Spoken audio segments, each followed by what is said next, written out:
మనం ఏది మాట్లాడినా వాళ్ళకి తప్పుగానే కనబడుతుంది. కొందరు మనల్ని ద్వేషిస్తూ ఉంటారు. వాళ్ళు ద్వేషించనివ్వండి, కానీ మీరు ద్వేషించొద్దు. వాళ్ళు మన మీద పగతో రగిలిపోతూ ఉంటారు, కానీ మీరు పగను పెంచుకోవద్దు. వాళ్ళు మీకు వ్యతిరేకంగా కుట్రలు చేయొచ్చు, కానీ మీరు వ్యతిరేకంగా వాళ్ళకి కుట్రలు చేయొద్దు. స్తోత్రం చెప్పడం గట్టిగా.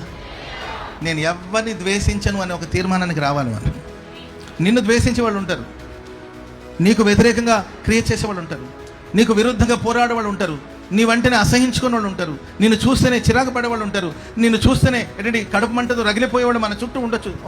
వాళ్ళని మనం మార్చలేము, ఎదుటి మనిషి అభిప్రాయాన్ని మనం మార్చలేము.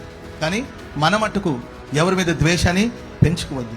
వాళ్ళు మన మీద అసూయ పడుతూ ఉంటారు, కానీ మనం వాళ్ళ మీద అసూయ పడకూడదు. వాళ్ళు పగతో మన మీద రగిలిపోతూ ఉంటారు, మనం పగ తీర్చుకోవడానికి కోసం ప్రయాసపడకూడదు. పగ తీర్చుకోవడం మన పని కాదండి. పగ తీర్చుకోవాల్సిన పరిస్థితి వస్తే పరలోకమందున దేవుడే పగ తీర్చుకుంటాడు.